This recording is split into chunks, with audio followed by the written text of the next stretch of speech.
a show where we discuss, a show where we explore the collapse of society by playing fun tabletop role-playing games. I'm your host, Stu Masterson, and I'm joined by two people. No fun titles this time? Oh, man. Because this is the real you. This is the real me. I don't like the real me, though. I like fantasy me. It's the show about the game, so we gotta embrace our humanity in this one. Well, I'm Jacob, and I play Ocean, who is a gentle giant that I guess I can't Say it about yourself. say it about me. I'm Jacob. I'm also a gentle giant. No, I'm not, though. I was trying to think of a play on the... He's so rough, Oompa Loompa. Yeah. Look at his muscles. No, I was trying to think of a play, like an RPG play on the women want me, fish fear me, but I couldn't think of anything clever, so... Dice love me, dragons hate me. Dice love me, RPGs play me. No, I don't like that at all. Let's see you come up with something creative, Brady. You go on. All right. Hey, it's Brady. I'm a person and I play Book McCready. If you don't know who that is, you should probably start listening to a different episode because this is a recap and discussion about everything that's happened for the last 20 from 40 to 60. Something about me, I have a cat and a dog. They're both very beautiful. I love them with all of my heart. You got a little hint of that at the end of the last episode. If you didn't stay to listen past the credits, that's your loss because you heard some adorable snuggling of me and my cat, and Stu berating me for having bad mic technique because I was kissing the top of my cat's head instead of listening to him. I just wanted all the attention, I was jealous. That was one of your character's voices. It's my real voice. I just normally am playing character Stu, remember during all these I play real Stu. Yeah, there's multiple layers of Stu that we have to get through to get to the real Stu. The first fun behind the scenes thing before we get into the recap related to the fact that I didn't give you guys nicknames this time. We're going to keep doing nicknames, don't worry. But our podcast host, which is Captivate.fm, which I've really liked. They've done super good. If anyone wants to start a podcast, I'd recommend them. They're not paying me to say this, but they just rolled out some like crazy AI stuff that is of questionable use. Of questionable ethical. One of the things it does though is it's supposed to automatically transcribe all your episodes and put like even the speaker of each line. And we have fucked that up because it always thinks our speakers are like Baja and candy corn. So I open a transcript and it's like Stu, Brady, and candy corn. And I'm like, what the fuck is that? Oh my god. It usually gets one of you two right. That's funny. The other one wrong. That's absolutely incredible. We're going to do Brady's idea. That is the same thing we did last Oops, All Talkpocalypse, which is to run through each of the episodes based off just their title and see what we can remember. And just give a nice quick recap, hit the highlights, hit the lowlights. And explain what the title means for the people who don't like esoteric music. Yes, I think we only use mainstream music here, but I can back that up. So this is going to be particularly challenging because we've had a rough year of meeting release schedules due to many, many events. It's been a rough... Our second of 2 rough years of meeting release schedules. Nah, I think we did much better the year before this because this year, episode 40, the first one we're talking about, was recorded on March 11th. So damn, we're going to be remembering some stuff from quite a while ago. There are only... Oh, wait, yeah, that's only 20 episodes ago. And there's only 52 weeks in a year. Next year, our New Year's resolution is to release more than 52 episodes next year. How many weeks are in a year? 52. Is that 50? 52? Oh, no. I think we can do it. Oh, no. I'm on board. Regular ones plus bonus. Boom. Before we jump into the episode, I have 2 semi-related fun stories to tell. Oh, that's what this episode's for. As you both know, cut it out like I always do. God fucking damn it, Stu. I'm trying to start the story. I, as you know, have bought so much of our own merch that it's most of what I wear now. And so I was getting onto a plane for a work trip recently, and I realized that I was wearing our Oops All Apocalypses sweatshirt on it. It's super comfortable. It was the crew neck one. Nice. Good choice. And then I realized that it has a bunch of nukes and a nuclear explosion on it on the front. Yeah. and has like fire. It says "Oops, all apocalypses" on it, and I have to take my jacket off to go through security. And I was like, oh, no big deal. I'll just take off my sweatshirt, forgetting that I had on beneath it our "Oops, all apocalypses" crew neck T-shirt with the same fucking logo on it. And I was like, oh god, That's pretty people definitely amazing. think I'm gonna be a terrorist on this plane. But you made it through, which means our shirt is officially TSA approved. Exactly. So anyone Yeah. who's worried about that when they were buying it need not worry. You can get through TSA with our small explosions. I've worn much more offensive shirts through TSA. Brady shouldn't have worried about anything. I wasn't that worried. But he was worried.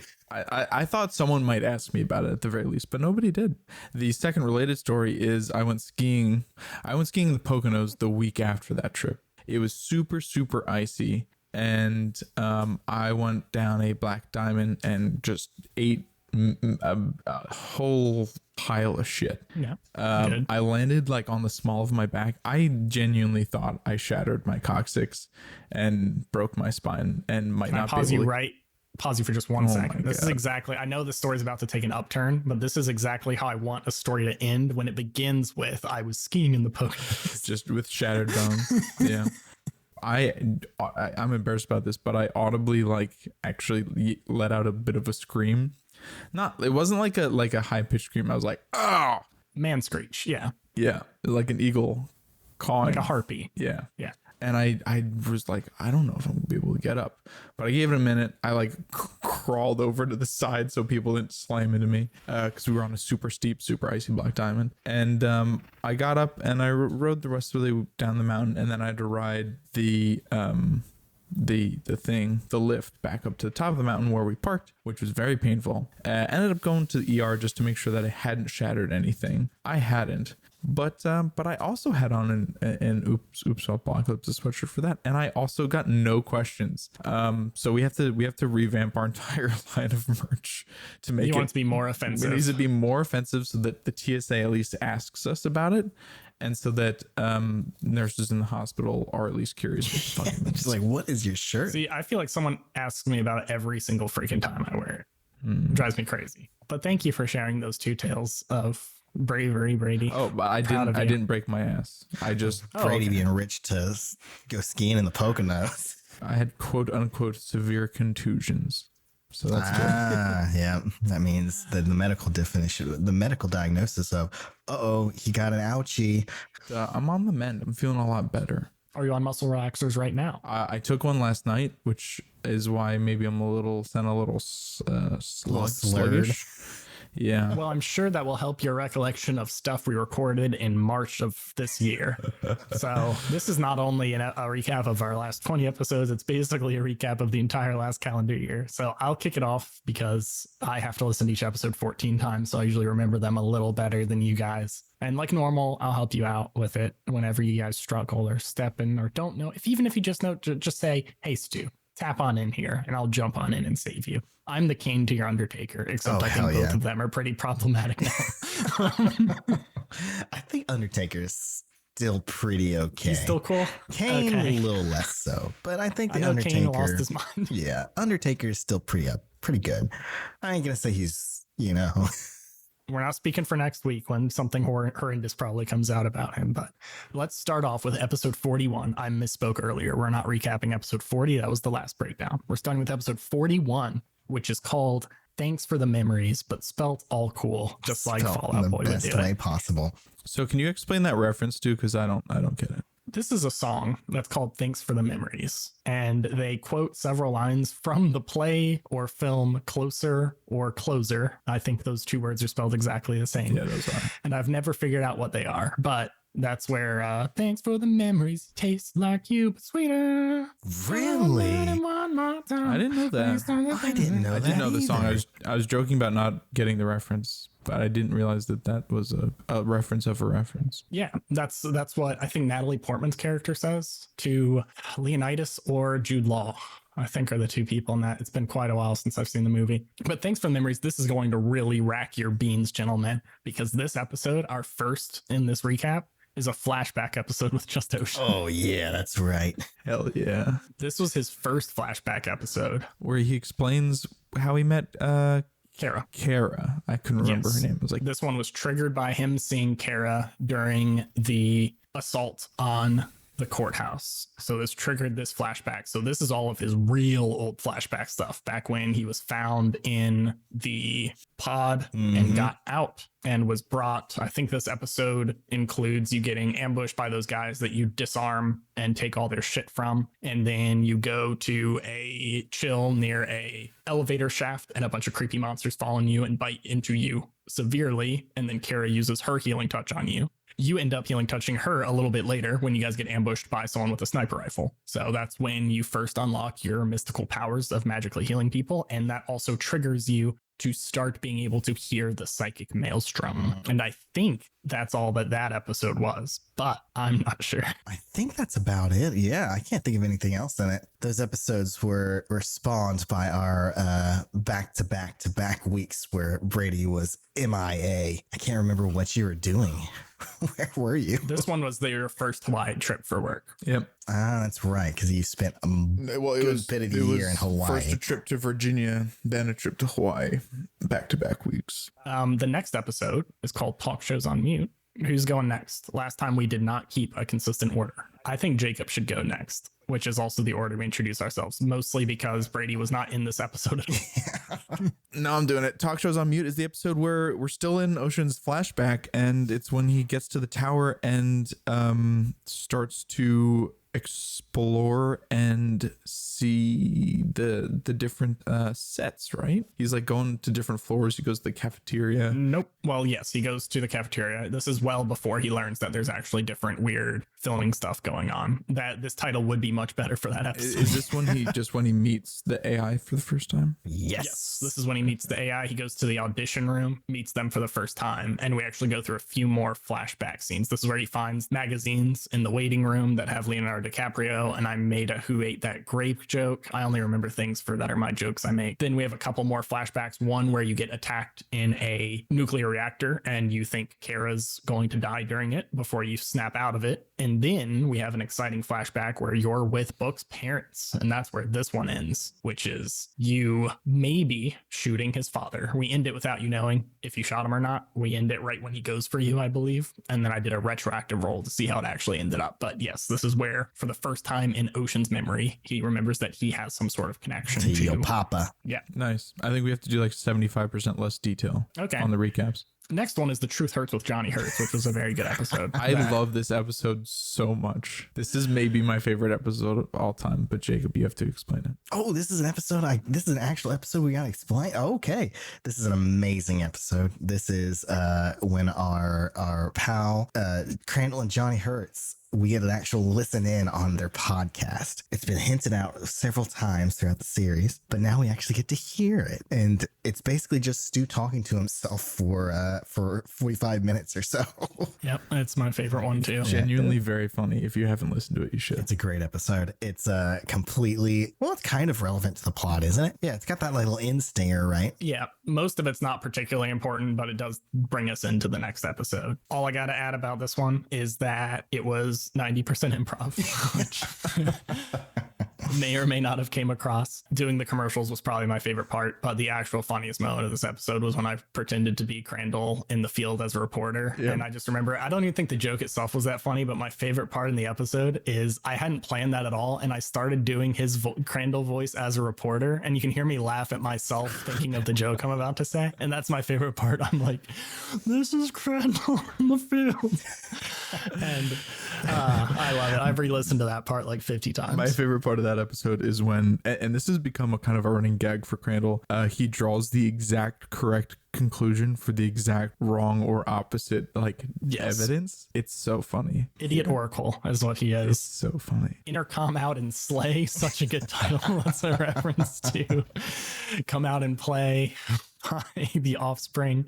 This is the one where you guys pretty much wrap up the assault on the courthouse, where you guys win over the remaining Crandallsmen who are defending the place with a very heroic display of ingenuity with Book's shield making from some bathroom doors, and Ocean bravely running into a storm of bullets in order to gain the attention of everyone and say that he is fighting the silent and he is on the same side as everyone else. Once you win them over, you do a more direct assault on the the remainder of them. The reason it's called Intercom Out and Slay is because Book then does a sneaky side maneuver to get to the intercom system and try to use his connection to the psychic maelstrom to do something to win them all over. But he rolled a tremendous failure, which caused them to all be disabled, which sounds like a success, but I don't know. Maybe there's going to be some repercussions to that eventually. It ends with Book shooting Hickory Fleet, and that may be the angriest Brady has ever been at Stu, maybe, during the end of this episode. I think that's probably true. Is that accurate, Maybe. Brady? I was very frustrated with the circumstances. Yeah. That's not the most frustrated you've been, though. We'll get there later. But it all ended up good. Next episode is Down with the Hickness. Down with the Hickness. Is that when we went back to the library and had a conversation with all the people and like, we got to go back up there and take control? I may have gone over too much stuff with my last one is what I'm thinking. This one says Book and Ocean try to clean up the aftermath of the deadly attack on their own, but revenge is just so distracting. This one is basically an old Western, but without the racism. I don't remember what happens in this one. I feel like that's when I feel like that's when we met in the library and then we convinced everyone to go to the tower and take control and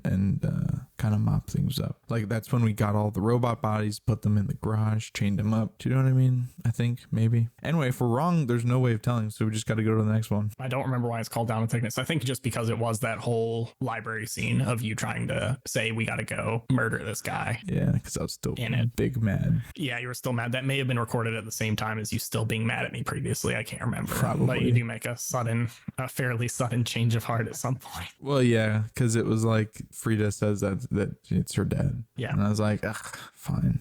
I won't kill him. Get ready to be more confused because this next one is called Love the Way You Library. Oh no. Oh no. Oh no.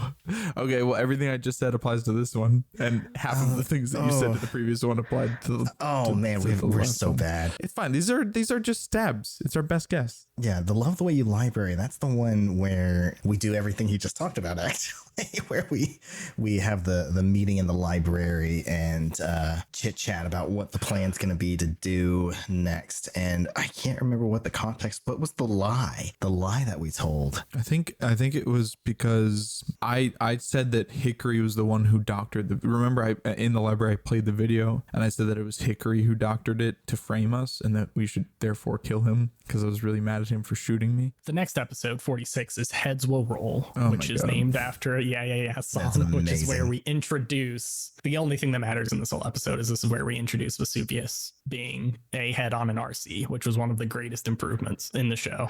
So you guys don't have to carry him around anymore. And also he can just show up when you least expect it, which has been my favorite part when I want to. If I think of a funny joke or I want to interject or annoy you guys, I can just have him be there, which is wonderful. So that's really improved the quality of our storytelling. It's nice because we keep the same heat of me forgetting that he was strapped to my shoulder and then him talking and me going, ah! But slightly less ridiculous. Yeah.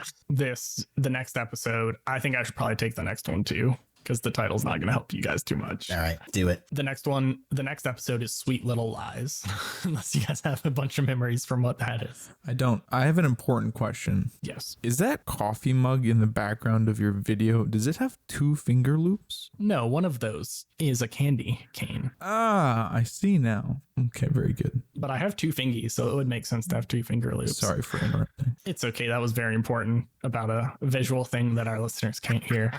Sweet Little Lies was basically 2 conversations that you guys were having with 2 different people. So it was Book talking with Frida the entire time and Ocean talking with Kara the entire time. And this is where Ocean and Kara kind of nailed down their past, filled in some of the gaps and those sorts of things, and where Kara made you promise to bring down the tower eventually. And this is where Book was talking with Frida about her dad mostly, and I think some of the plans for the future town. And then this is where you guys come back together and Ocean lies to your face about knowing what happened to your parents. Yeah. He basically just says, hey, I'm thinking I'm having some memories. And the thing I probably laughed at the hardest during this series of episodes, I don't think it's the funniest thing, but when Ocean was like, I know your mom and sister are alive.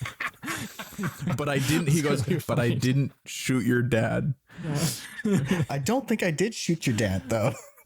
You did shoot my dad. Did I actually shoot your dad? Yeah. Oh, okay. Yeah, I never mind. think the conversation was really funny because like I know your mom and sister are alive, and you're like, well, at least in my memory of them, they were alive when they left the memory that I have of them currently. And then you're like, I don't know if your dad is alive or not. I definitely didn't shoot him.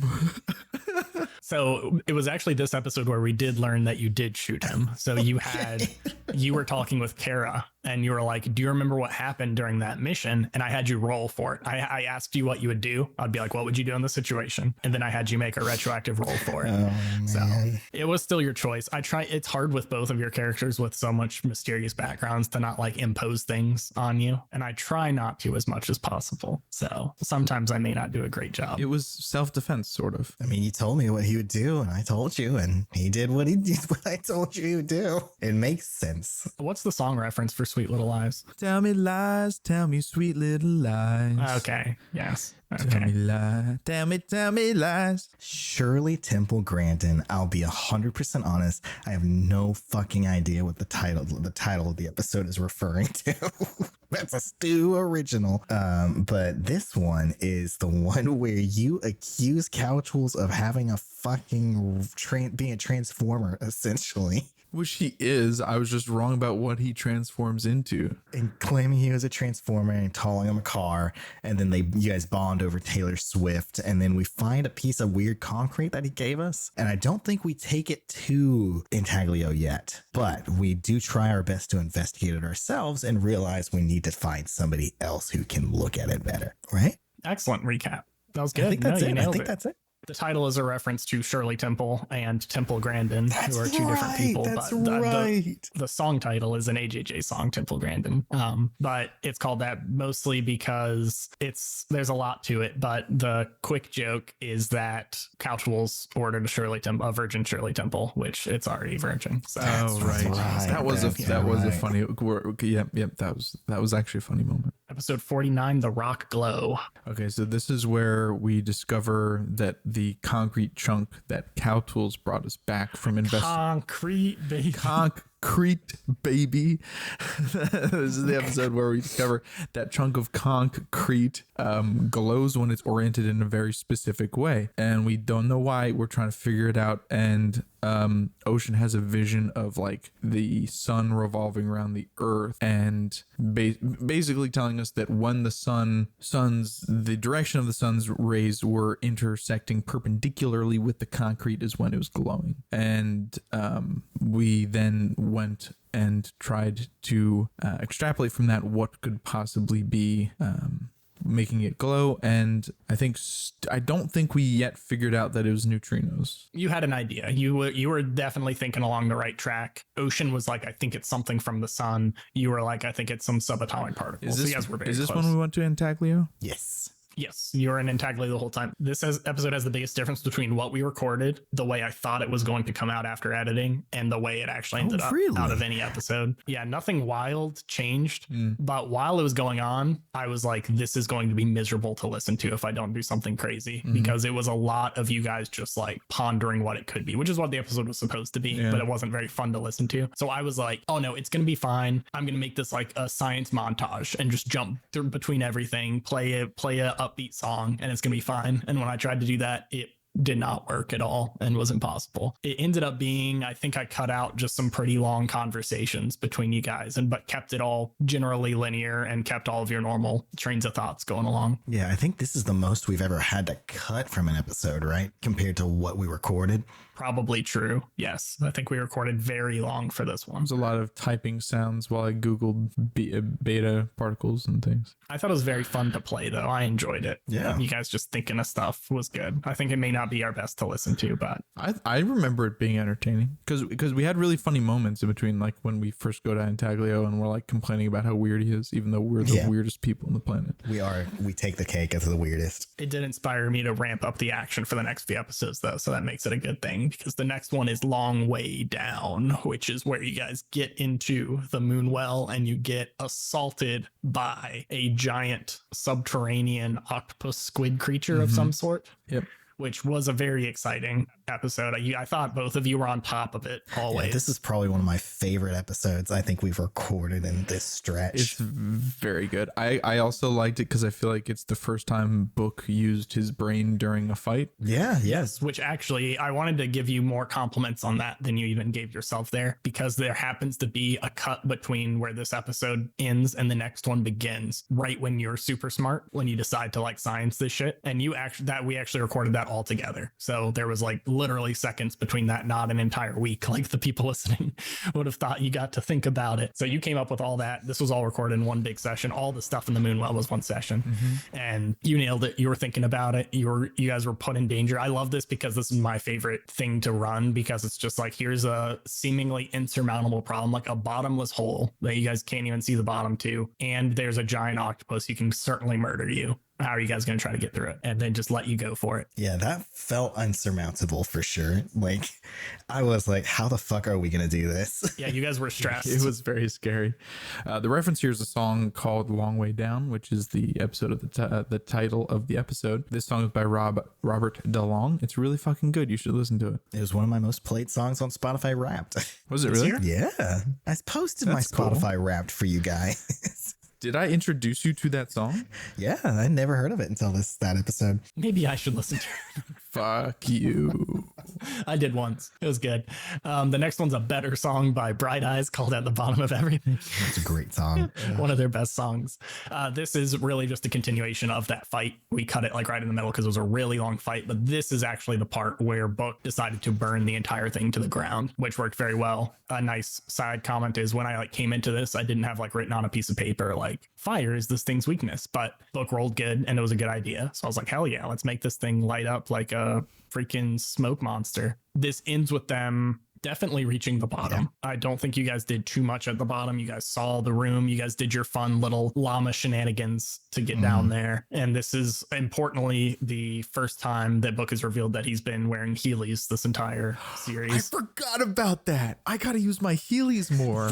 Yeah, you gotta use your Heelys more. I was thinking there could be some good moments in the baffles with your Heelys to get through the snake trap, but no. Oh my god, didn't use them. That was the funniest thing I've ever fucking done. See, this episode also has my favorite moment. I don't think it's very many people's others' favorite moments, but I love this moment. Is when Book's complaining about how he's injured and he can't get to the bottom. He can't go. And then Ocean says, when you only see one set of footprints, it's because I'm carrying you. Yeah, that was a good I one. love that. I like that moment because too. I've seen so many grandmas with that exact framed picture.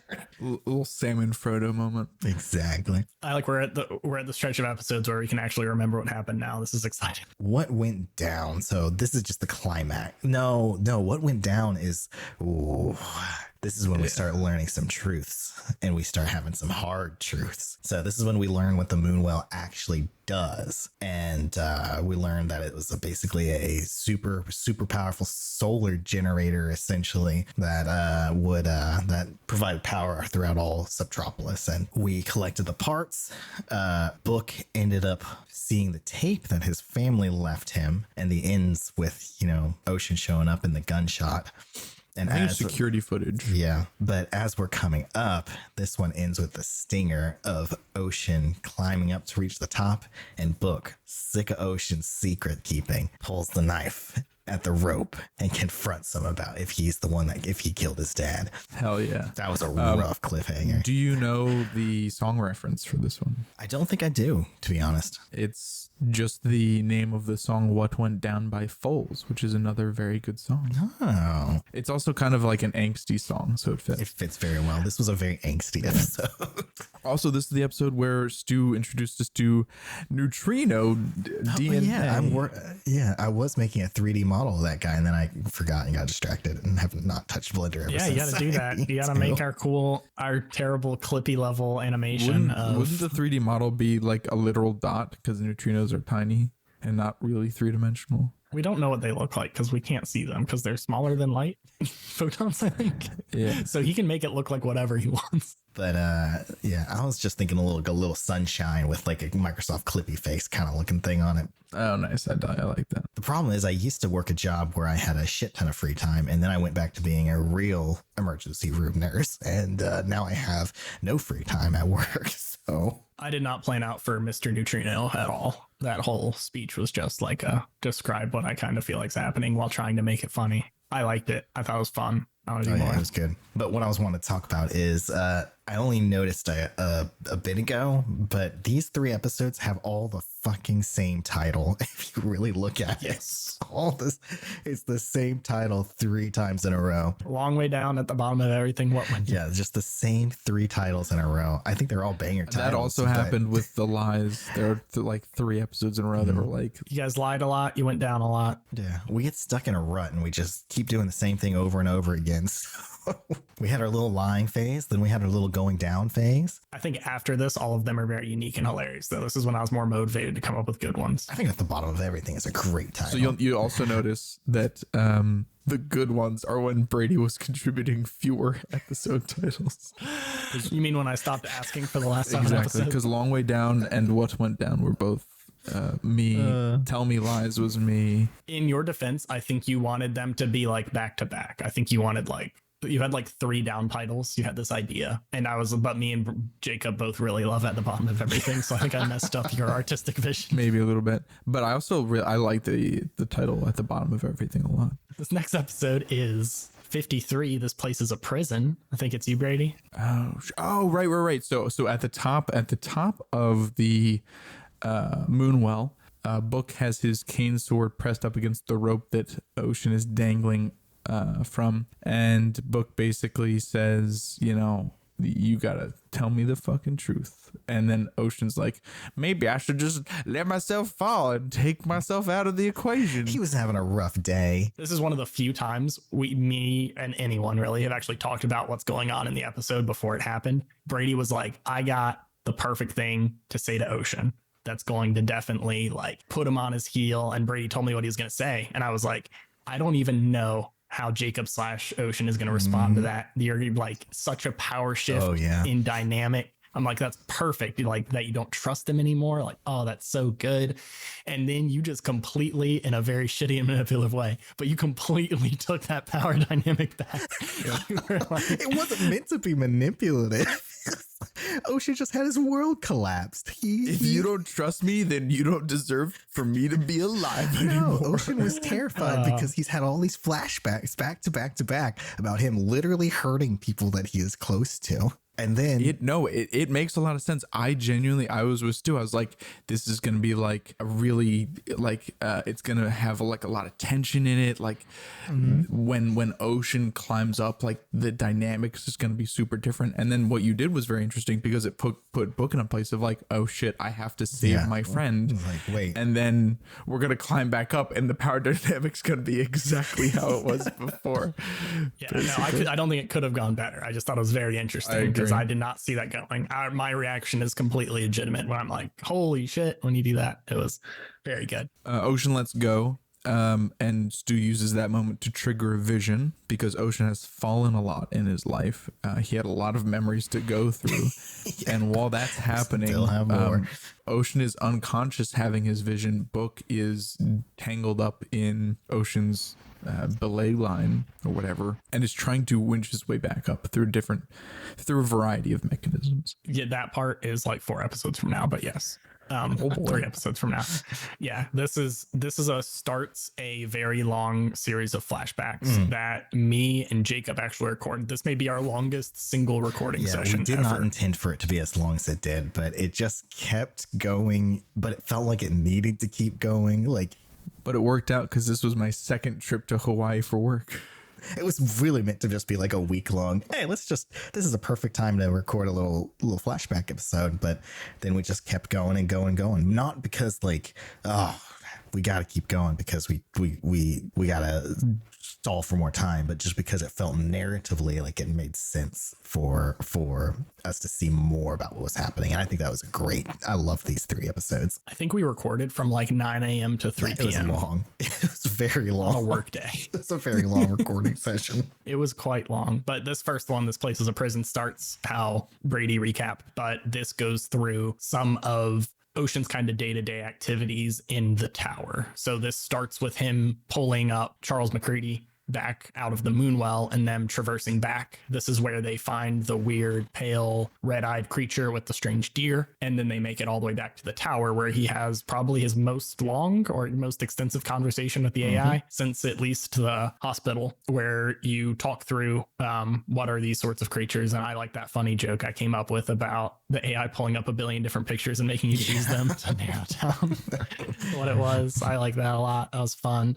And this starts kind of a little arc. Maybe we should just talk about all these at once. Yeah, we can do that. That's fine. This one giant recording. Okay, yeah, this starts a stretch where Ocean starts figuring out that things might be kind of going wrong here. But the main impetus of the big event that causes that is this next episode, You Went Last a Minute on the Creek, which is where Ocean, do you want to take this? Yeah, essentially Ocean gets forced to make a choice between following orders and letting this settlement that they discovered incidentally get washed away because they need to destroy this dam to make way for some power source that they're working on. And I think this one's really interesting because this is one of those times where I think about how differently things could have gone based on the die rolls. It's one of these things that I feel like the story could have taken 2 completely different routes based on if I rolled well or rolled poorly. Because if I succeeded on that die roll to take out the commander, then I think that would have started his, oh shit, I got to get out of the tower way quicker than what ended up actually happening. Yeah, it may have not been you rescuing Book's dad. It may have been you like escaping and trying to figure out a way to go back. And then it may have been way shorter of a flashback. Yeah. But I thought it ended up very interestingly. I liked that dilemma I came up with like 10 seconds before we did it. I was looking through the zones that we hadn't gone to and that we had already written up before. And if you listen way back to our first episodes, the Behind the Apocalypse stuff we did, we talk about this location that lets you be able to set up these different kind of water locks. It's called the water locks, I think, where it controls the flow of water. And I was like, oh, we haven't been there yet. Let's go there. And then that was like such an easy leap of like, oh yeah, we can make this completely fuck up a town. So yeah, I liked that a lot. I thought it was a really good episode. I liked your decisions with everything. Yeah, I think it's interesting too, because depending on how that encounter went, we could have had an entire new zone to explore, but alas, it's gone now. Yeah, that town would still be there. Yeah. It also introduced two fan favorite characters, Crab and Grubbins were both introduced during this episode, which will come back. I'm ready for the boss fight with Grubbins. Oh, I'm excited. That's going to be good. And then Suspended in Gaffa, the last of this little trilogy of mostly Ocean episodes, is where he realizes he needs to get Book's dad out of here. He figures out that other people who have been captured have been basically being forced to recreate TV shows or something similar, and that there wasn't a good opportunity for Book's dad to be more of like, hey, come with me outside and then we can go save your family. It was, hey, we got to go figure this out now. Yeah, because his time was ticking in the tower. So you enact a daring escape from the tower where all of your former silent friends start hunting you down. You go through some crags that lead to the Long Dark, where you find your cache of weapons, and you get caught by Crab, who very nicely lets you punch him incredibly hard in the face to take his dirt bike and continue onward. And this ends with you stealing the Boxcar Children's Jeep, and which may be Book's current Jeep, who knows? Ooh. Yeah. And heading towards the Baffles to try to stop Book's mom from leaving, because she was supposed to leave that day. And you end up passing out through a drug-induced concoction that you grabbed from the Boxcar Children's glove box. Agonizing pain. And I was like, just give me something to knock it out. You grabbed the Watchman's smiley face pin version of a pill. Yes. Yep. Yeah, I would have gone for the blueberry scratch and sniff if I That were would you. have been a That better would've been choice. the good move. But this one ends with you being saved by Book at the last second, suspended over the huge depths of the moon well. Oh, I think I was still unconscious at this point because the next episode starts with what you were talking about earlier, Brady, where you're trying to figure out how to get me out without me helping. Yes, that is power. It's confusing also because I think you came to for a moment Yeah. and I thought you were like awake now. So I was like, Ocean, fucking help me. But you were still passed out. Yeah. That was my fault entirely because, yeah, we ended one episode with me saying you come to and you see Book holding you. But then I'm like, you're back out. You got to save this man yourself. Yeah. But that's power. Do you want to take power, Brady? Yeah, it's basically just Book trying to convince Vesuvius on a little RC car that he can pull us up. And eventually I think he uses the winch. He And, shoots a piton and then retracts. right, and I get myself all tangled up in it. And I get a little ripped up as a part of that. But then when we get up, I do confront Ocean and I tell him he was a real dick for trying to suicide himself out of his responsibilities as my friend. And I told him that because of the things, we cleared some things up about what happened. And I told him that he owes me two things. One is helping me find my parents and the other is to burn down the tower.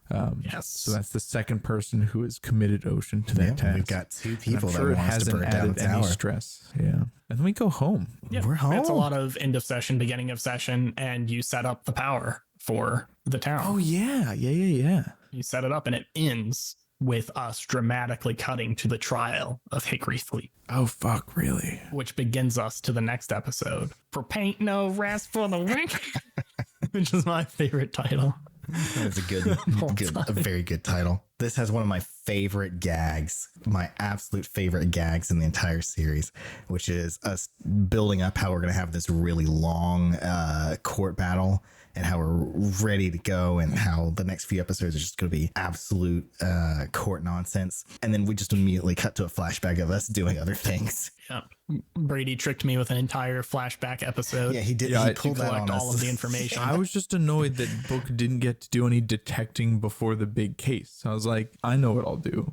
I'll make it so that they can't say no to Book doing some detecting before the big case. And it turns out that that detecting was a little flawed, but that's okay. It was only flawed because of witnesses. We uncovered some interesting information about the dynamic between Pistachio and Hickory, and we also uncovered some interesting information about the shitty things that Hickory does, which I feel like wasn't fully fleshed out prior to this. So I think it was an important thing for us to. Yeah, this gave some very concrete things that people who had been hurt by the way the town is being ran. And this ended with a moment of great confusion with everyone, apparently, which was my favorite part in retrospect, which is where you guys confront Pistachio Jones at the Chuck E. Cheese. And you guys like make a really good roll. And I like tell you he's straight up lying to your face. And then immediately after that roll, you trust everything he says for the next 10 minutes and then believe him and bring him as a key witness to everything you say in the courtroom. Yeah, I got to be honest. I did not interpret that as being told that he was lying. I think I literally said the word he's lying. That's fine. You can tell he's lying to you. Well, no. So I think what I interpret it as like, oh, I know he lied about that thing he just said, so I'm going to ask more questions and he's going to have to tell the truth. Yeah, you didn't roll anything that said he had to tell the truth. Did not happen. Which leads us to the next episode, which I think is the maddest Brady's ever been at me during a podcast Oh, episode, man. This is true. which was when Pistachio Jones was lying on the stand. Because Oh, I thought man. I genuinely did not understand that Pistachio had lied to us earlier. So I was like, why are you just pulling out random new facts that contradict the thing that you told us last episode? Like, that's shitty. And then I went back and listened, and yeah, Stu did hint that Pistachio was not being truthful to us. So My favorite moment they got cut was you stopping to say all that, like, what is going on here? Why is this happening? And I was like, he's sitting in the stand, just ask him. And then you're like, okay. And then everything went super well yeah, after that's that. true. And then and then the start of the next episode, not to jump ahead, but I Yeah, you can jump. decided to wrest the power back from Stu and retconned that I had a recording device in my jacket. Which I liked. I liked the recording device. That was good. I don't know how much I love all the courtroom episodes. There were a lot of funny moments. I do think it went on too long, but I thought it was a good break after the dangers of the Moonwell leading into the dangers of the baffles that you guys are just now getting into. Yeah, I think it was a good change of pace. Yeah, I feel bad because I didn't feel like there was as much for Ocean to do, but you did also just have 3 solo episodes, so maybe it's okay. I did like when you picked up the chair and shattered it, though. That was my favorite. Permission to treat this witness as hostile, and Ocean breaks the chair over him. Oh, that was great. So good.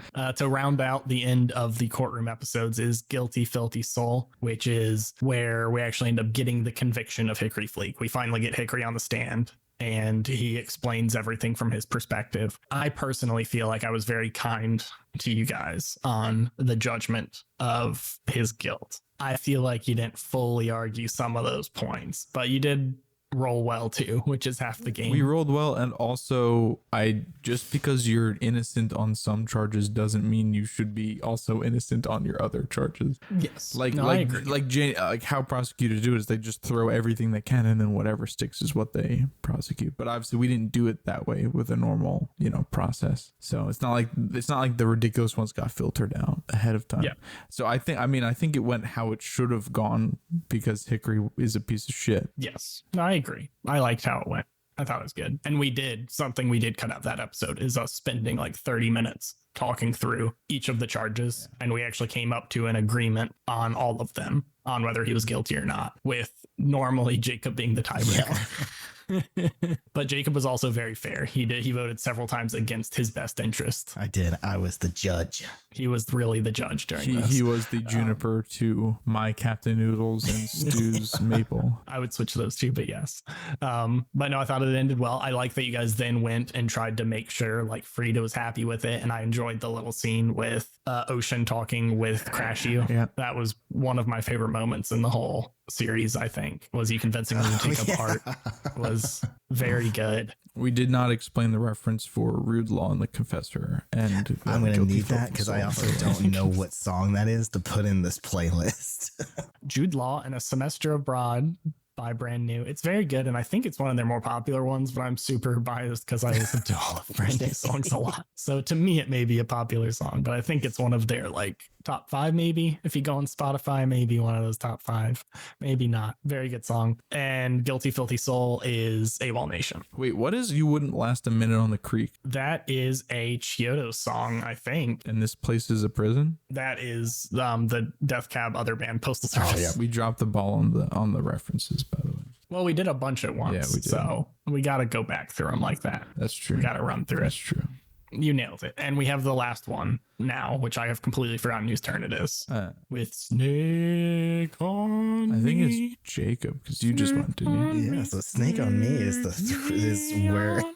where we come up with a plan to take down. We're slowly working out a plan to take out the tower, and we head down to the baffles to kind of wrap up. We're going in. We're figuring out what happened to Book's parents. We're meeting up with the boxcar children, the chaos cultists, to figure out what the hell is going on down there. We're gonna try and find this giant robot that we heard from the old man in the tower, the old man in the lighthouse, and we're bringing back and we're going to get the robot so that we can give Vesuvius a dope robot body. And it ends with Book meeting somebody who knew his dad. I think this was a pretty action-packed. We had 2 perfect great plans. The first great plan was how we're going to destroy the tower. The second great plan was how we're going to not get shot by the boxcar children. Yep. This episode went way differently than I expected. I thought it was going to be a nice, like, bullet storm combat episode, but you guys decided to do the sneaky route, which I thought was very fun. So I was happy with that choice. It also I had no concept of there being a snake trap before this started, but then you guys asked him what sort of things there were, and I just said snakes.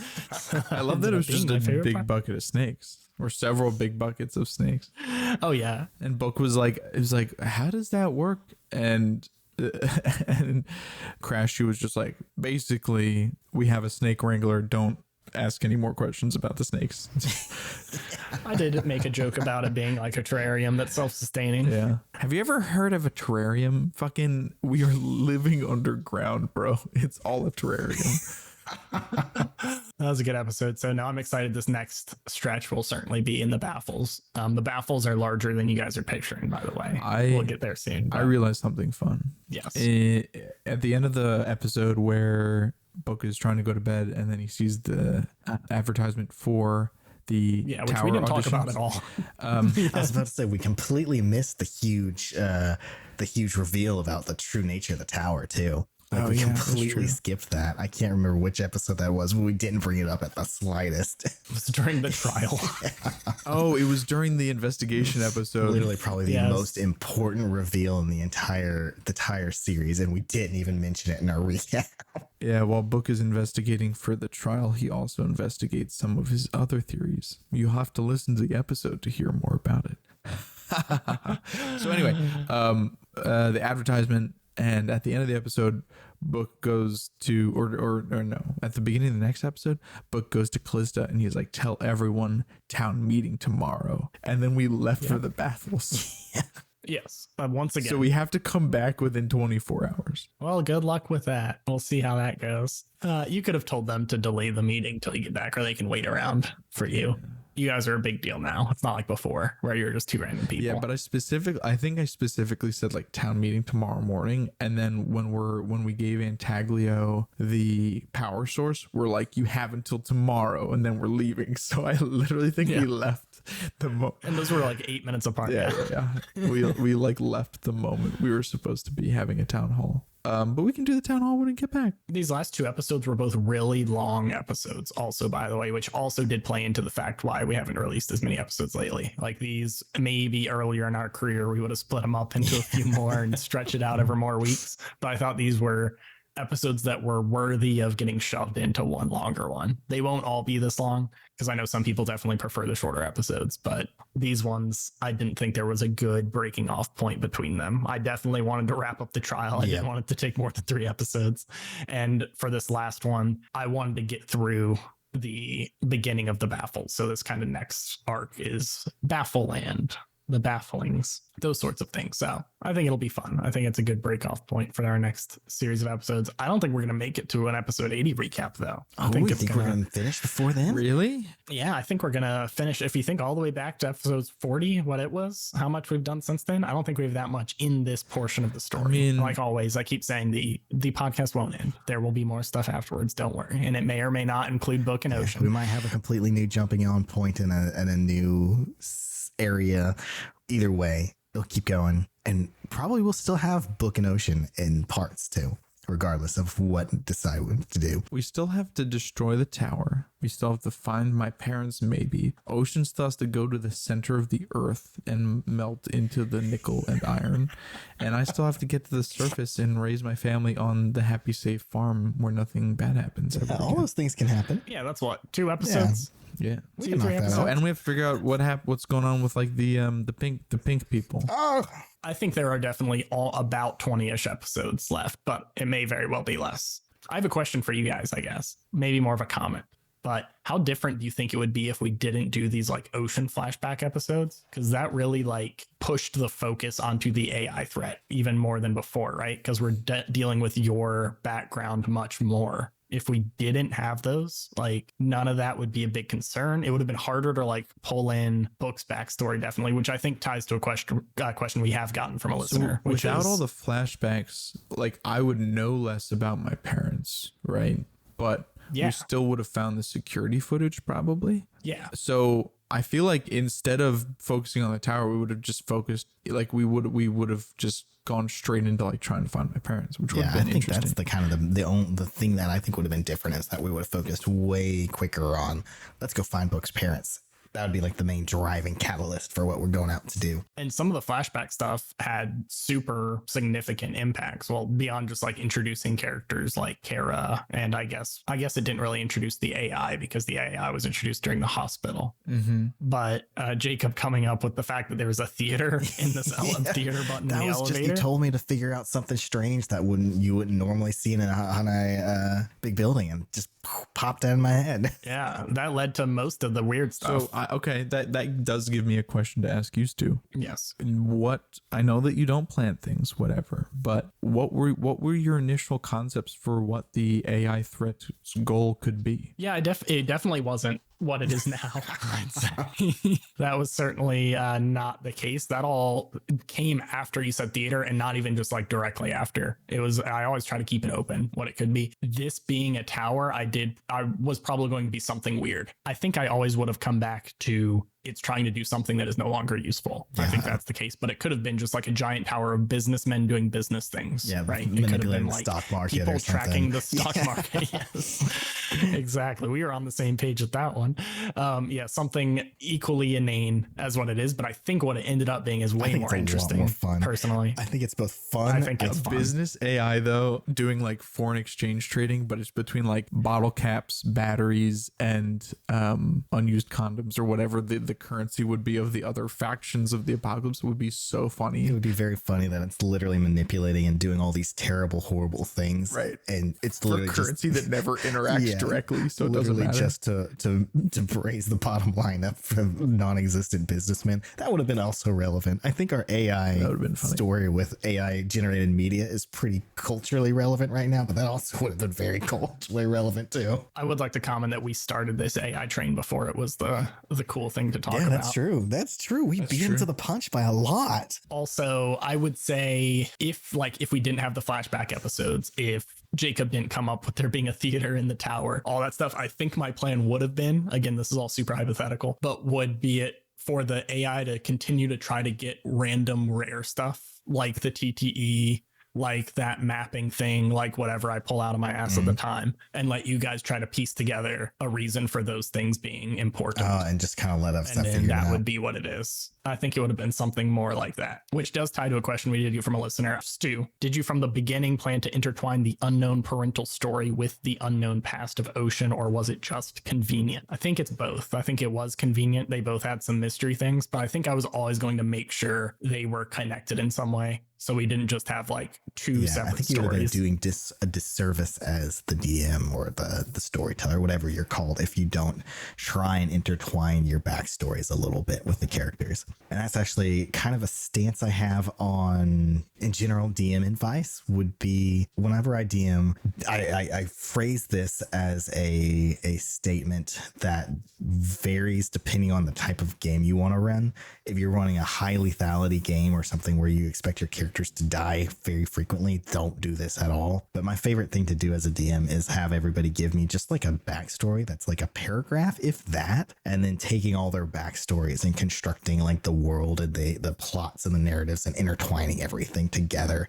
So that way there's actually a narrative that all the characters can work towards. Like if you just have completely separate backstories for everybody and you can't tie them together, then you're going to always kind of favor one person or the other in the way the story goes. So you kind of have to. I'm sorry, I'm going on a GMing tirade, but a lot of people also tell me that you shouldn't do that because what if a character dies? And my response to that is if a character dies, that doesn't take away whatever relevant box story that you've made previously. Like the character dying doesn't immediately invalidate the backstory. If you've successfully tied everything together, then the party should still want to accomplish the goals that previous party member had, right? Like if the narrative draws everybody together. Yeah, and it'll just be sadder while they do it. Exactly. Now you just have a push. Yeah. Imagine how much sadder it would be if you go and find Book's family and he's dead. Exactly. It'd be top tier content right there. That's even better. This was a very interesting one in that case, though, because there was so much mystery with both of you guys. It was certainly the opposite of come write me a paragraph about your character's backstory. It was Ocean has literally nothing, and Book is like, my parents are gone and I have no idea why. So it was just like, or they want to find the surface, probably. We chose the most blank slate characters. I know you're eating, Brady, but if you could stop for a second. Eating. I was writing stuff down. Is it important questions for us? No. Well, stop. I got a question, actually. I think I've asked a variation of this question every single time we've done this, but I just really like hearing the answer because I think it's very fun.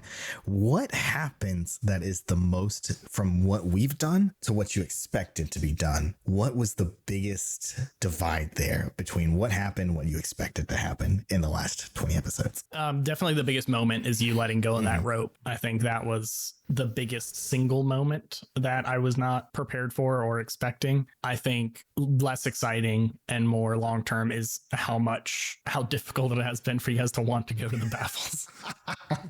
You've been pushing us that way for a long time, and we just keep saying, "Nah, we're gonna do something else." And again, you guys didn't have to at any point, but I literally thought, like, when I do like when I'm just like thinking like, hey, how's this gonna go? I think I thought you guys were gonna go to the baffles before the Moonwell, and then I thought you guys were certainly gonna go before the court case, and then I thought you guys were gonna go before the tower, and that almost didn't happen. We almost went straight for the tower. I think that also ties in with one of the things that I think for me was the most different from what I expected, which was, and I think this probably maybe will explain for Stu why at least I was reluctant to do that, is I always kind of assumed that the journey to follow my parents would be a one-way trip. And I kind of assumed like once we started pulling on that thread, like that was the end game. Like that was like, oh, we're leaving Hamlet opening for good. And we've been playing it differently than that, which I think has been good because, you know, we get to come back to these reoccurring characters and pull on multiple threads at the same time. But for me, I was like, well, we can't leave to follow my parents because then we're going to go to the surface and we're never going to come back. And first we have to like fix all these things in Hamlet opening. So that's kind of been it for me. But the idea that we aren't going to be stuck in one place necessarily is more appealing. I understand that. I think that makes sense. I have been able to tell you've always thought you're going to leave forever, but I like the interactions when you're amongst the town. And I think next season, if we're playing the same game, I think maybe we need a more mobile town. Yeah. Yeah. Well, I was kind of, when we first talked about the story, I was like picturing kind of this exodus where we lead people back to safer. I think that's still a way the story could definitely go. Because I mean, once we deal with if the AI threat's dealt with, then at that point, there's no real point for us all to stay underground. If the surface is livable, then I guess we'll find out when we're in the baffles, when we find more information about that. But right. I do think you will find more information quite soon. Hell yeah. But also the question is, do we expect these people to go on faith that the surface is actually livable?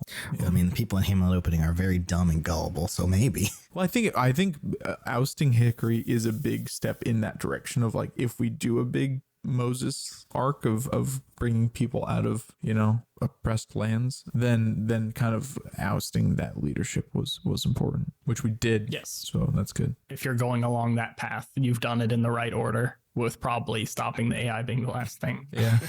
And at least being more confident where your family is would help. For sure. If you knew for certain your entire family was on the surface, you'd probably be behaving differently than right now, where you don't really know where your dad is. You don't really know where for surezies where your sister and mom are. You know, there's a power core on the surface, which is good news for you probably. Well, and I think there's also a lot of like mistrust now between Book and his parents, because at first he was like, oh, they had this big dream of going to service and I'm following them because I believe in that dream.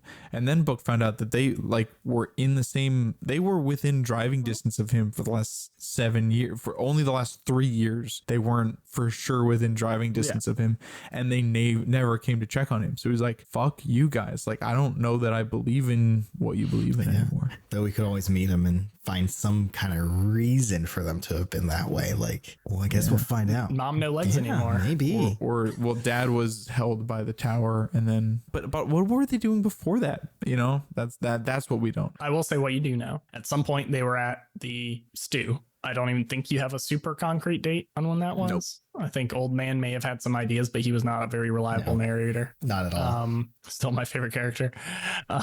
We'll see if that gets supplanted by Papa Woody, though, because he's gonna be Papa Woody's got some aura for sure. Oh man, my games get that riz. Oh man. But yeah, you know they were there. You know they had some sort of undersea traveling vehicle of some sort, and that they planned to go to the baffles. And then, you know, at some point they ended up within the last like 4 or 5 years, they were in the bottom of the Moonwell. Yeah. Did they go to the baffles before the Moonwell? We know that the baffles is probably the last place that they were at for a long period of time, because that's where that's where Ocean and your dad were heading to leave, was to go meet up with them at the baffles before they left. So from my understanding, and Max were going to meet there. So from my understanding, that is they're at the Moonwell, but then they I don't know if their goal was if they were at the baffles and then came to the moon well and then we're going to go back, or if they got to the moon well and the last leg of their journey was going to be at the baffles. But either way, I think the baffles is the last place they probably were. Yes. Your dad did know a lot about the baffles when he was talking with Ocean, and they had said that was the next place they're going after the stew, but they could have just had a lot of good research and been like, hey, we're going to go here on the way first or something like that. Yeah. But he did mention several things. He said that they thought there was a way to get to the surface there, but it didn't work. But then they found another way. And then that the things that were there needed a power core, basically. There's some mystery afoot. Yeah. You'll figure it out. There's a lot of information in the baffles. That's probably why you've been trying to get us there for a long time now. Been waiting. I have another question. When I asked you if the evil AI was a glorified viewership algorithm, like a TikTok algorithm, had you decided that was the case, or were you going to basically just assess whatever I threw out there and go off of that? Both. I definitely thought about it like that from some of the stuff that had been going on. Because I feel like you've been dropping some specific hints in that direction. Yeah, I think it had definitely already gone in that direction at that point. But like with my answer when I said yes, but it's complicated because there are some things that don't fit neatly into that. I think like the example I gave was like, why does it want to destroy the town? Why did it go after you at that time? Why did it destroy Crandall's tower when you guys were in it? Those are all things that don't fit that theory as well, but you saw a lot of evidence, or Ocean saw a lot of evidence that backs that up with what he saw. There's not much else reason, especially once you revealed that it is being displayed on TVs everywhere. Because it did replace me with a dead body without a face. Yeah, why did it do that? I don't know. Exactly. And after it saved me and put me in a hospital room. Yeah, those seem like diametrically opposed goals, right? Unless it was going to keep me there forever. Stay tuned. And as usual, I don't have answers to all these things, but I do have good answers to some of these that I know you'll be pretty satisfied with. So be excited. I just, I'm really excited for the heist, it's less of a heist and more of a big murder plot on the tower. It's an AI murder plot. Is it still murder if it's AI? I don't think so. It's like a deactivation protocol. Yeah. We're going to do a heist where we're stealing the life away from the AI. I want to steal the AI and put it in like a little Palm Pilot, and then it's trapped there and it's just stuck in the Palm Pilot, and then we can like chat to it and stuff if we really want to, but it can't do anything else. That'd be cool. You should figure out a way to do that, because that would be really fun. That'd be funny. Just shove it in like the brain stem of Vesuvius, so you have a switch where it can be either one. Oh god, like a little Tamagotchi or that would something. Be sinister. Same voice for both though, so like sometimes we forget to switch it back. That's what I've been wanting to do, is figure out a way to trap the AI and turn it into like. Did you say a Tamagotchi? Yeah, like turn it into a little Tamagotchi. What was that? Oh man.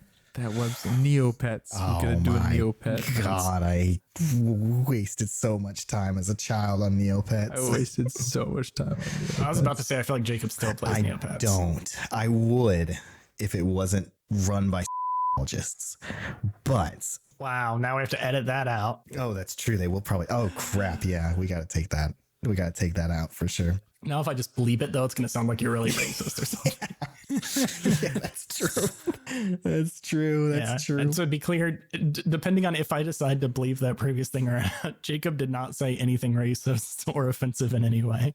He just said a specific organization. A non-political cult organization that is known for scraping the internet and erasing traces of them being bad-mouthed. So this has already gone way too long, but we have a couple questions that I promised people I would definitely read. So I'm going to go through a few of these. The first one is for Brady, even though you're eating, as always. It's just an Altoid. It seems like you play Apocalypse World with a very strategic mindset. How much of that is based on your mindset as a player, and how much is based on the fact that you only have one other player to rely on? Ooh, that's interesting. I think a lot of it is because Book is supposed to be smart. So I'm constantly like trying to think of like, oh man, like how can I maximize, because he's not good in a fight, like how can I maximize the things that he is good at? And I also, part of that is me compensating for the fact that I'm not as smart as Book. And so like he has these moves where like he has stern presence, whispering truth, compassionate presence. I'm like, how can I use these to affect that character in the way that I want, so that he comes across as being intelligent? The other part of it is I'm a big fan of like mystery novels. Like I love all of Agatha Christie's stuff. Actually, I'm not gonna say I love all of it because she wrote some freaking. But even those stories are very entertaining. I've read some Sherlock Holmes and I found that very enjoyable. So like, I want a character. I want Book to come across as being like not nearly on those levels, but come across as kind of having that vibe of being able to think his way out of a situation, which I would struggle with doing on my own. So I feel like I really try to lean heavily on the mechanics to make up for the fact that like I'm not gonna be as good at thinking my way out of things. Do you enjoy that strategic part? Like, do you feel like you're using the game? Like, I do notice you use your moves a lot when you first get them. Like, I have this new toy to use. Let me find a good place to use that. Is that one of the parts of enjoyment? While to do a negative contrast, Jacob always forgets what moves he I do. And he also picks more that are more passive or more like story driven, not things he can use in a moment, right?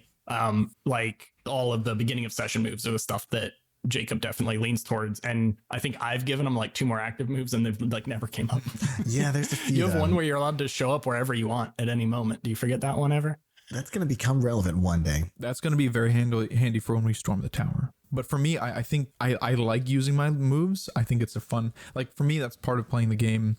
And I also really like being in control of the situation as much as possible. So like I'm happy whether it's a success or a failure on the roll, because I know like either it's going to go my way or it's not, which I feel like is less improv-y, because part of the improv is like you just roll with it. But for me, it's nice to know ahead of time, like, is this going to go my way or is it not? So I use the roll as a mechanism of determining like, oh, how am I going to play this?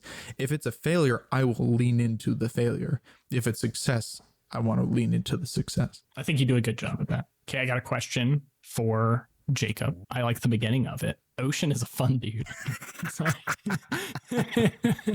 Ocean is a fun dude who ain't afraid of anything, who isn't afraid of anything. Ocean is a fun dude. Although he's not to be fucked with on paper, it's hard to read him as hard to be fucked with. Do you have like an in-game mindset for your character, or do you completely take it as it comes? I guess also in the sense of like when you pick these moves up that are like not to be fucked with, does that mean like, hey, does that change how you're playing them? So I try my best to pick moves and everything that fit the most with the character that I have in my head of Ocean. I think the problem with playing Ocean, how I play Ocean, is that part of what makes him, not to be fucked with and so intimidating is that he's supposed to be this really big dude. He's tall, he's muscular, he's pretty intimidating looking. So it's hard to convey that in the podcast itself, because it's a you do non-visual. some good like stage directions. I think you should do more, maybe. I should.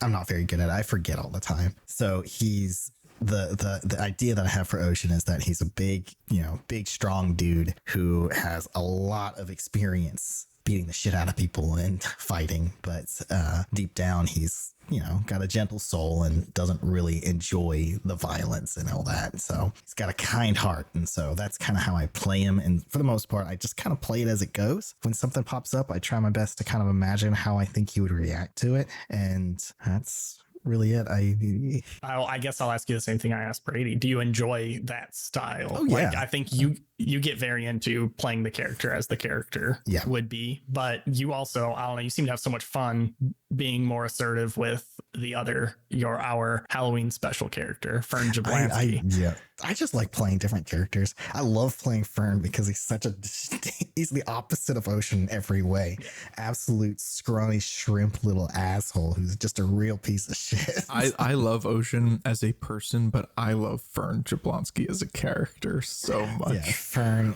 I love playing it, but that's mostly just how I like to play characters in general. I just like playing the character, and I like to try my best to capture what the character would do. So I don't really make too many plans on stuff. I just kind of like to go with what I think that person would do. How do you navigate that with a character who doesn't know their backstory at all? Do you view them as like 2 different characters in your brain? Are you like, this is the Ocean that has a memory from this point? Because that's definitely getting more fuzzy now, right? Mm-hmm. You're getting those intermediate memories back, and there's probably going to be a point where I'm going to like tell you remember everything, at least from like when your pod lands to now. Yeah. So like, does that impact, and to add it to make it more complicated, like you do unlock these moves that are supposed to be pretty drastic recapturings of your character or whatever as you go along. Do you feel like those have an impact at all, or are you trying to like compartmentalize Ocean as he wants to be this new person, not this old one? I think it's a lot to do with he wants to be different than what he was. I think the more that he learns about his past, the more he's like, I don't want to be that. And I think that has to do with his experiences with Hamlet opening and book, and kind of like slowly over the years becoming a more compassionate individual compared to what he was. I think Ocean has always been good natured, because even in the flashbacks where he's not quite as, he's more fine with following orders and killing who he thinks who's told to kill, he's still deep down a good natured guy, and he's trying his best to do the right thing. But I think the more he learns about how his past was, the more he's just tired of all the violence. I think that makes sense. Yeah, I think they're the same character, but I think it's two different sides of the character and two different stages of their life. I, as a high schooler, was very different than I am now, even though a lot of what was me as a high schooler is in me what is now. It gives you a different framework of what's going on. And I think Ocean's kind of like that, except he was, instead of being in a high school, he was in Murder Academy with an evil AI, and now he's in Homeless Land. I have a question for me that is going to get immediately thrown back on you. So suck it, you two. Damn. But yeah, I got a question that, Stu, what would happen if Ocean and Book had died in the Moonwell? Like if they fell when they were on that rope? And I guess I'll extract that up to what happens if both of you like die for a real Z situation. Cause like for real's death. Yeah. Cause I guess like, we've talked about this a lot. I think I got a kind of similar question last 20 episodes ago, but you guys get multiple lives basically, right? When you die, you get to come back. But I can imagine a situation where it's like, no, it makes sense for them both to be like dead for real. Like maybe something like the Moonwell falling into that would have been the case, where there's this hungry, angry monster and you fell 20,000 miles. And you can't really think of a narrative reason why you would have survived that. It's like, they should have died.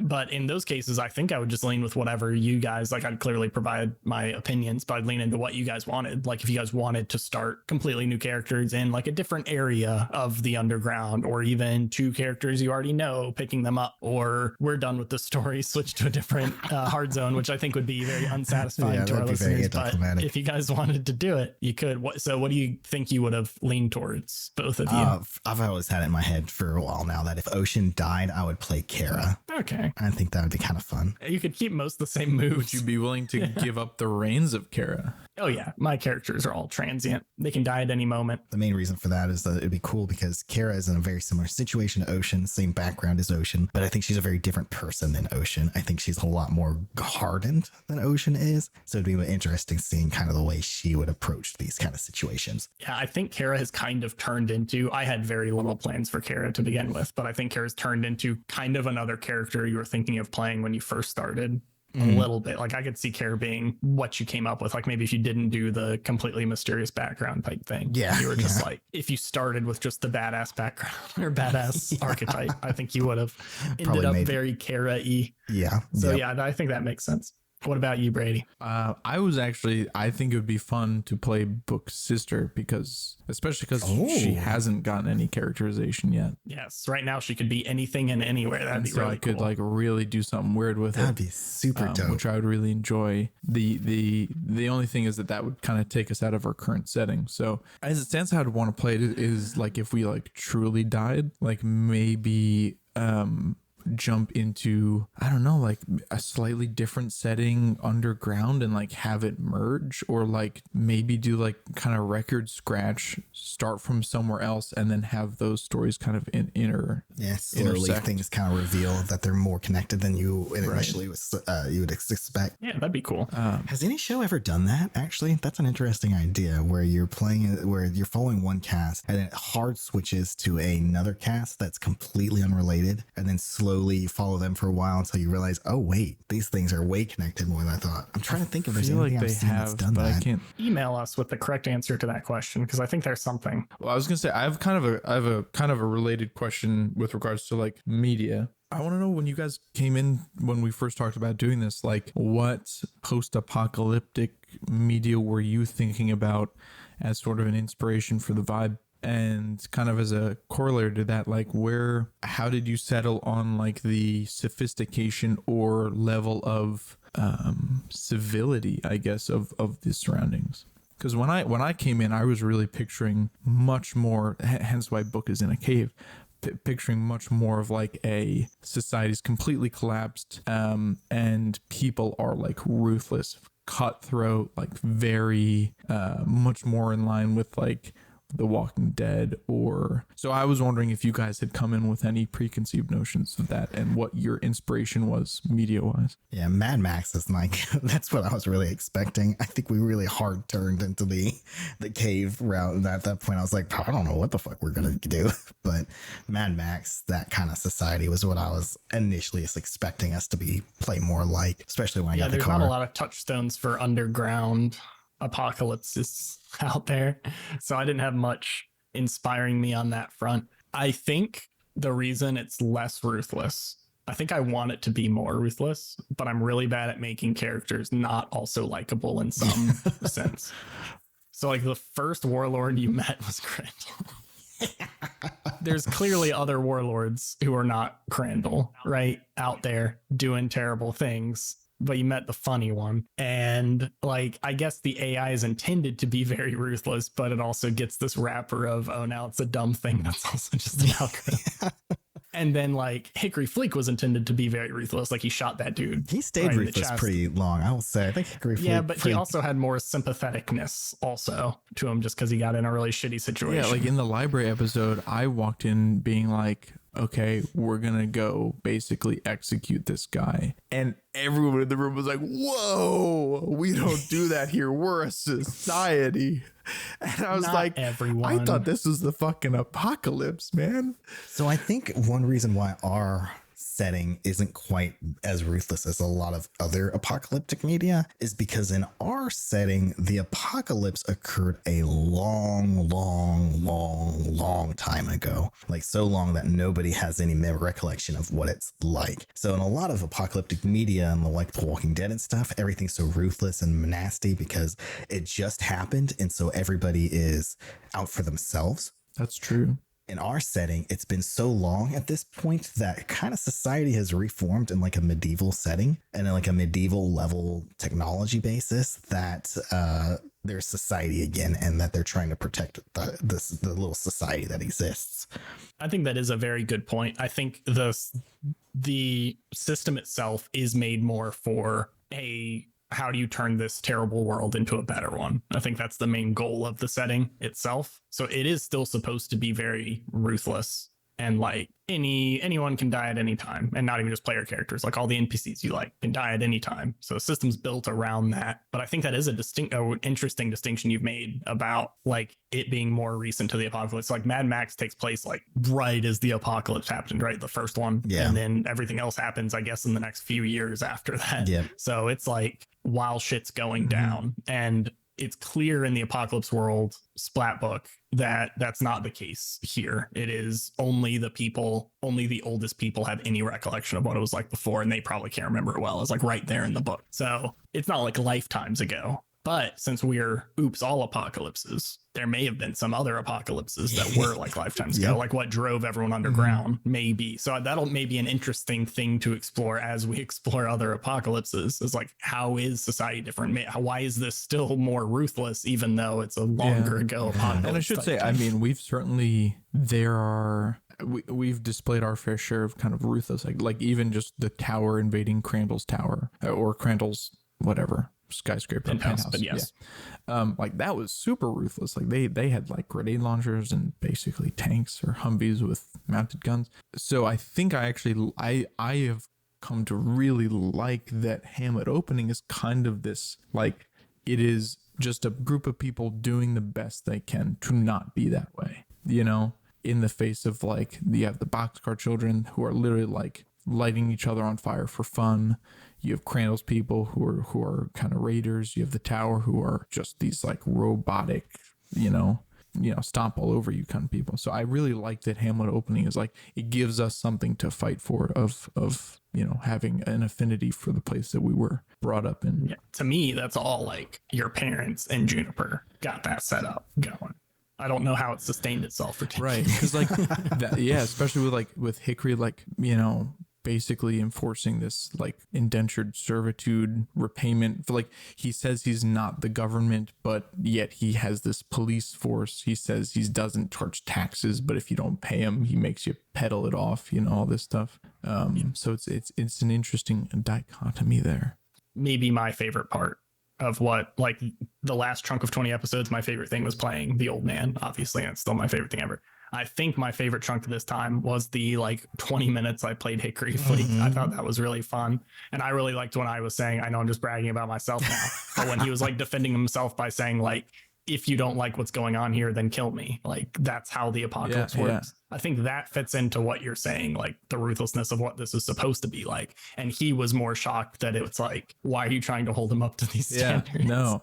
But those standards do exist. You're completely right. The town is trying to be that much better place, but that seemed very alien to him. Yeah, I liked that line too. I did. I really liked that line. And I also liked when he was like, I am charging you for the service that I provide. Stop talking about taxes. You are paying me because without me, you have nothing. Yeah. When you were trying to say, I have lights in my cave. And he's like, I put those lights in your cave. Yeah. Those sorts of things. Yeah, that was fun. I liked that. But I'm still glad he lost the trial. Me too. Good job, Cass. He'll be back. Fucking I will break his kneecaps.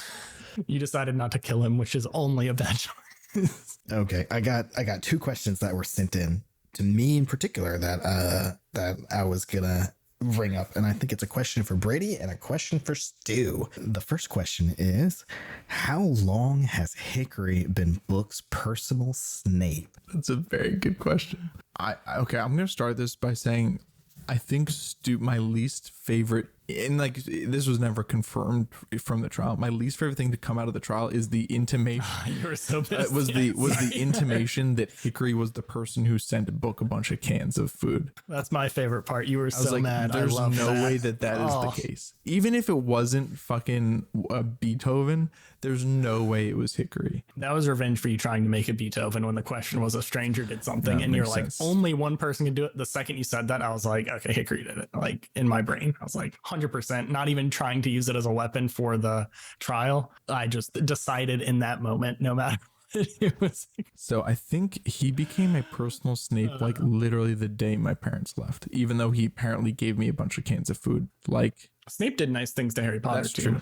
That is fair. But I think really it was these people who were the cornerstone of our society, who were helping keep our power stable, who were helping keeping our infrastructure and our technology up to date. The moment they left, Hickory was like, I will exact the sins of the parents upon the son. He gets power one day a week. This little fuck.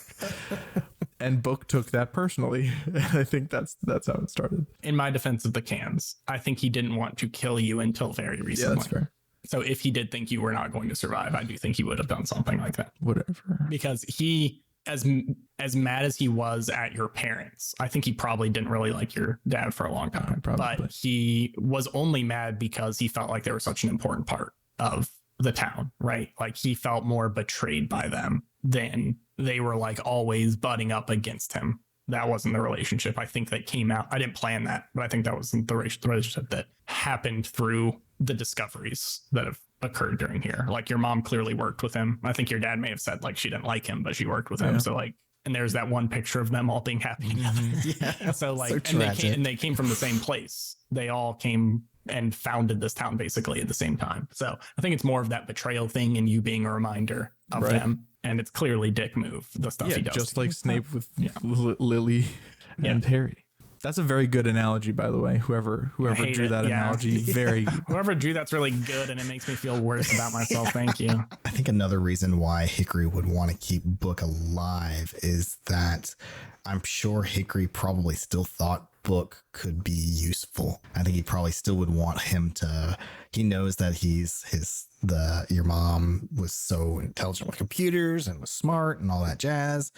And so I bet he was like, okay, I'm sure Book knows some stuff about this as well. So maybe if we keep him alive, eventually I could use him for the same purpose. And it could have even been more. This is all just conjecture. As I mentioned, nothing's real unless it's said during the podcast. but it could have been more of like, hey, I'm fucking with his power, so he wants to fix it more. And I'm going to go trick him into coming to help me figure out this problem his mom helped me with. Could have been not purely punitive. But we need to have a dramatic confrontation between Book and Hickory. Hickory behind bars, Book coming up. I want answers about my mom. Hickory on the bike. Kind of Book is standing there watching him pedal. Yeah.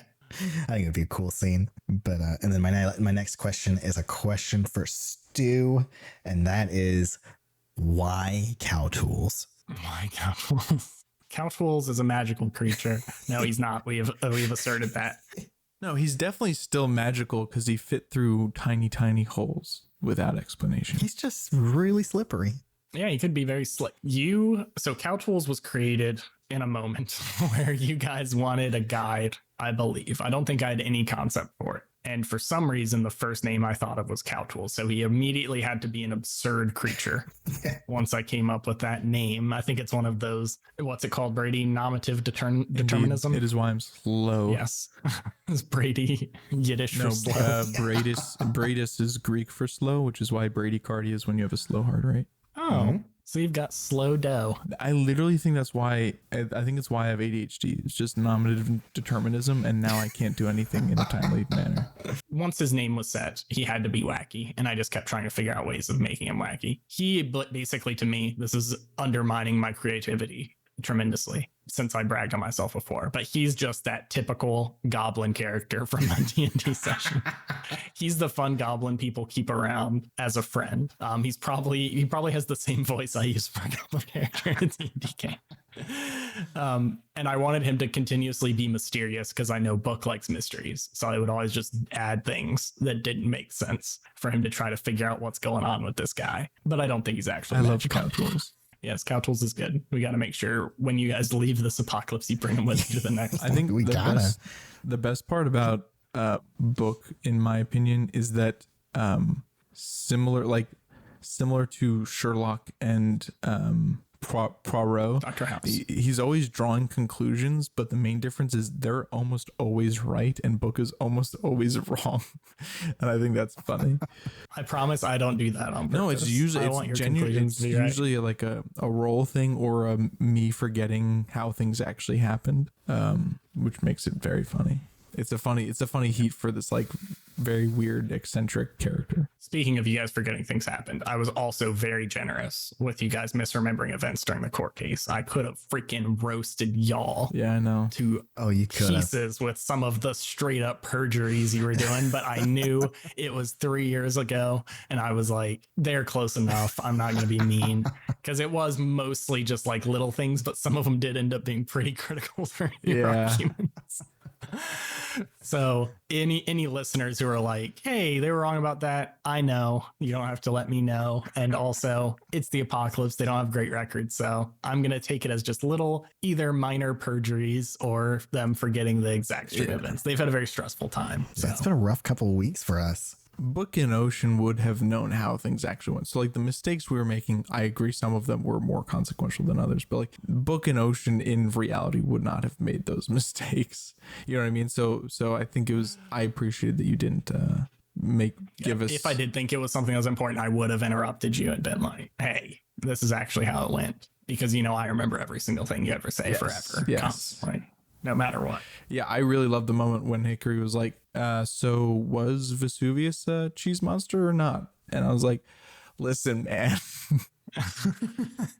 I think actually the biggest thing, I'll blame Jacob for this because normally I get on Brady. I think the biggest issue was that you straight up decided to use Vesuvius as a mole into Hickory's place. Was the reason you got him a job there. Like you were like, oh, this is a great idea. And then then I guess to blame Brady again, Brady's whole argument was like, you didn't check this guy out. Like we warned you about this guy and you let him just wander around, we did warn him. All the brick stuff, all the door stuff was before you warned him. That's while Ocean was out back behind with him. So you guys left him unattended in the courthouse for the chunk of time. And then there was a 6-hour period before you guys went back in and blew it up that I mean, we try our best. But yes, you guys tried your best. But he didn't know that also. So I didn't want to call you out on that either. Yeah. But I thought it was funny at the time. I was like, this is like a web of deceit that they're accidentally weaving. They were like set up this whole plan to sneak this guy in here. And then now they're like, hey, Yeah, I forgot the order of operations on that one. yeah, it was a very long time ago. So I don't blame you guys. I also have re-listened to our episodes more than you guys have. So Yeah, you listen to each one like 6 times before it even goes out. I have to keep rewinding to fix your guys' dumb voices, which is actually another question I did get. I know we're running out of time, like I've said 4 times, but it's what are the most annoying things to edit about both of you from Stu, and it's Jacob's. You do a lot of big breaths. I do. Right? It's easy to cut out at So least, but bad. you don't do it in the middle of a sentence usually. You're good at that, but like every line after you finish, I usually have to cut the end. I because know, you it's- do like a It's big so breath. bad. It's so bad. I fully acknowledge it. Could be worse. It could be worse though. And then Brady, I think most of what I edit out from you is when you say jizz. You say like 20 times an episode. And I just edit it out each time. It's my favorite word. It's the best word. I was going to say it's me sneaking snacks while we're playing. No, Oh, I usually we call both- that out and don't edit it. Don't You're you like, worry. We both are very guilty of sneaking snacks. I'm just a hungry. If we're sitting here for 4 hours straight, I'm going to need a snack. So how do we end these? I think we've done it different ways each time. So we're not doing that acapella thing again. How do we end this?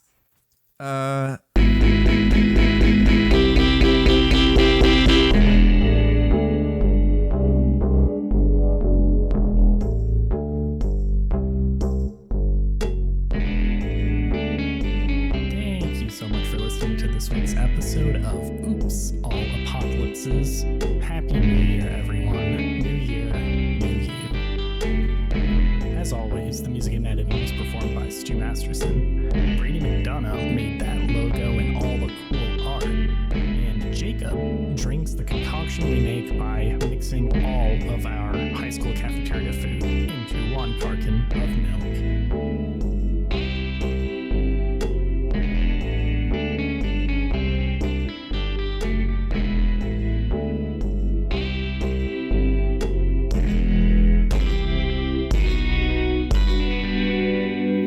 Love you, bye.